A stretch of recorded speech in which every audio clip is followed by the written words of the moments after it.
శ్రీశైలంలో అసలు ఏం జరుగుతోంది? ఓ పక్కన శివస్వాములు దీక్ష తీసుకుంటారని తెలుసు. దేశవ్యాప్తంగా దీక్షలు తీసుకున్నారు. 2 తెలుగు రాష్ట్రాల్లో ఎక్కువ దీక్షలు తీసుకున్నారు. ఆ దీక్షలు తీసుకున్న వాళ్ళందరూ ఈ సందర్భంలో వస్తారని తెలుసు. వాళ్ళు దీక్ష విరమించుతారని తెలుసు. అదే సందర్భంలో వాళ్ళు కుటుంబాలతో కలిసి వస్తారు, దర్శనాలకు వస్తారని తెలుసు. అలా తెలిసినప్పుడు అక్కడ మరిన్ని సదుపాయాలు కల్పించడం పోయి చివరికి వాళ్ళు రోడ్డెక్కి కూర్చునే పరిస్థితి తెచ్చుకోవడం ఎందుకు వచ్చింది? క్యూ లైన్లో ఇప్పుడు తిరుమల తిరుపతి దేవస్థానం ఏర్పాటు చేసినందుకు క్యూ లైన్లో అల్పాహారాలు, క్యూ లైన్లో భోజనాలు, అట్లాగే అక్కడ తాత్కాలిక మరుగుదొడ్లు, మంచినీటి ఏర్పాటు, ఇవి సహజ సిద్ధంగా చేయాల్సిన కనీస బాధ్యత. మన దుర్గగుళ్ళో కూడా చేశారు కదా దసరా శరన్నవరాత్రి ఉత్సవాలకు కూడా. మరి ఇక్కడ ఎందుకు లేదు? చివరికి ఆ తోపులాట తొక్కిసలాట భరించలేక టిక్కెట్లు తీసుకున్న వాళ్ళు ఆందోళనలు, టిక్కెట్లు తీసుకోకుండా మామూలు లైన్లలో ఉన్నటువంటి వాళ్ళు ఆందోళనలు, దారుణమైనటువంటి పరిస్థితి ఎందుకు వచ్చింది? నిన్న జరిగిందంటే చివరికి పోలీసులు లాఠీ చార్జ్ చేయడానికి సిద్ధపడి దాని మీద ఒక పక్కన ఆగ్రహం ఒక ఎత్తు అయితే, ఇవాళ కూడా అలాంటి పరిస్థితిలో వచ్చి ఇక దీనికి ముగింపు ఎక్కడ? దేవాదాయ శాఖ మంత్రి ఏం చేస్తున్నారు? పోలీస్ శాఖ ఏం చేస్తుంది? రెవెన్యూ శాఖ ఏం చేస్తుంది? సమన్వయంతో ఎందుకు చేసుకోలేకపోతున్నారు? లక్షలాది మంది భక్తులు వచ్చేటటువంటి సందర్భంలో బాధ్యతాయుతంగా ఎందుకు వ్యవహరించలేకపోతున్నారు? ఒకసారి క్రాస్ చెక్ చేసుకోవాల్సి ఉంది. అర్జెంటుగా అటు చంద్రబాబు గారు, లోకేష్ గారు సీరియస్గా దీని మీద దృష్టి సారించాల్సి ఉంది.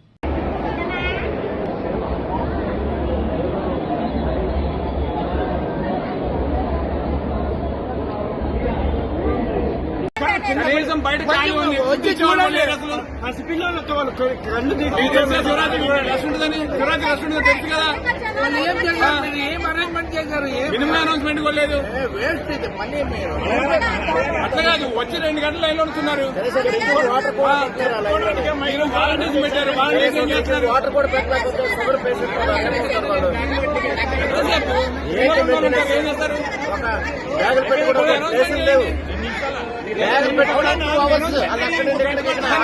ఆ బ్యాగ్ లాస్ట్ బయట పడిసి వచ్చాం. అసలు బండి తిరుగుతున్నాయి, వస్తున్నాయి, పోతున్నాయి.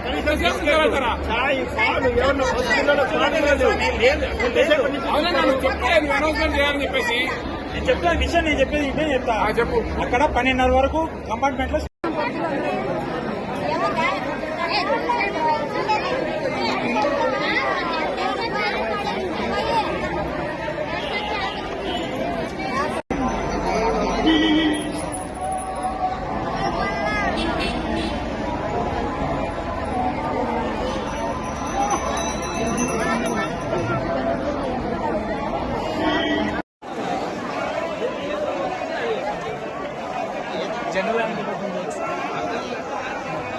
ఏ పోతలేవమ్మా.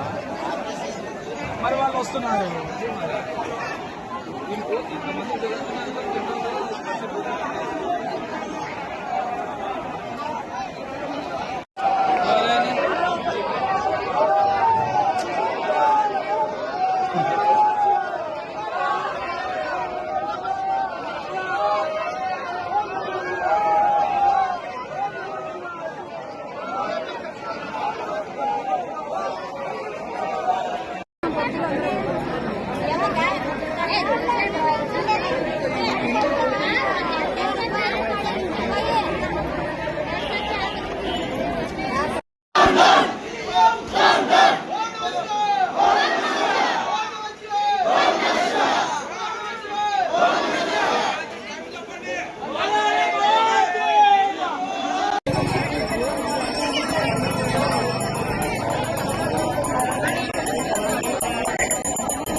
రాత్రి 3 గంటల నుంచి సార్ మీరు ఉండేది. రాత్రి 3 గంటల నుంచి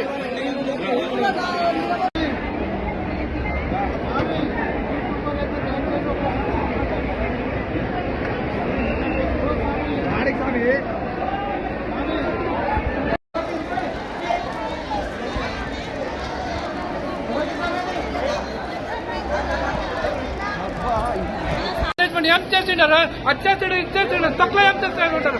పిల్లలకు బాగాలేదు, ఏం లేదు, పొద్దు నుంచి వెయిట్ చేస్తూనే ఉంటారు. As well.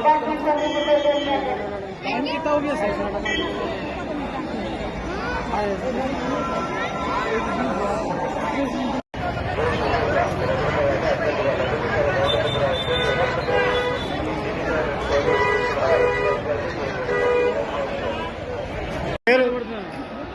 పేరు స్వామి?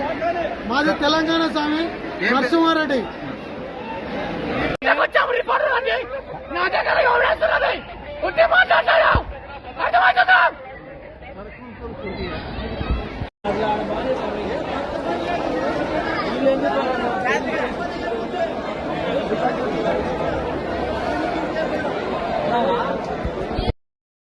ఉదయం 8 గంటలకి పాదయాత్ర చేసుకుంటా ఇటుకు వచ్చినాము. వీటికి వచ్చి పొద్దున్నుంటిగా ఉన్నాము. ఒకసారి పాలు ఇచ్చినారు, ఒకసారి ప్రసాదం ఇచ్చినారు, తిన్నాము. పొద్దున ఇప్పుడు దర్శనానికని లోపలికి పంపించినారు. కనీసం పాలు తాగని ఇంకా పిల్లలకి పాలు తాగని ఇంకా ఉండలేదన్న పవనన్న. నువ్వే కొంచెం చూసి వీళ్ళకి దర్శనానికి పంపించేటట్టుగా చూడతానండి. పాలు తాగే పిల్లలకన్నా కొంచెం ప్రత్యేకత ఏమన్నా ఉంటే చూపి అన్నా. ఓ రూమ్లో సన్న పిల్లల దర్శనానికన్నా సపరేట్ పంపిపోనన్నా. నువ్వే అలాగా శివుల గుడి దర్శనం లేదన్నా, శివుల గుడి ధర్నా చేస్తున్నారు. ఏమన్నా అంటే ఎవరు పలుకుతలేరు. మా గుని మీలకన్నా వచ్చిన వాళ్ళం అంటున్నారన్నా. నువ్వే ఏదో ఒకటి చేయాలన్నా. ఎన్న లేదు, ఇది ఇప్పుడే ఏడైతే జరుగుతుంది. బాత్రూమ్ ఎన్ని గంటలకు దర్శనం లేదని మైకులు 5 గంటలు చెప్తే వెళ్ళిపోయే వాళ్ళం. ఎక్కడో నిద్ర చేసుకొని పండుకొని అన్నం తిని రేపు వద్దాము శివరాత్రి వెళ్ళిపోతాము కదా.